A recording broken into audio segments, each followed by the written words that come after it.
Guys, today I will show you how to change user radar color in-game EAFC 24.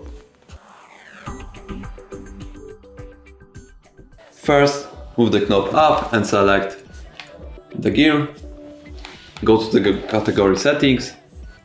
Use knob to move knob to right and click X on game settings.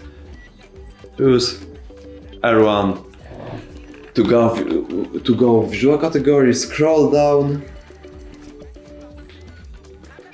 and change user radar color to default, red, blue, green, purple, orange, white, black or default. Thank you very much for watching this video, like, subscribe and comment the channel. Bye!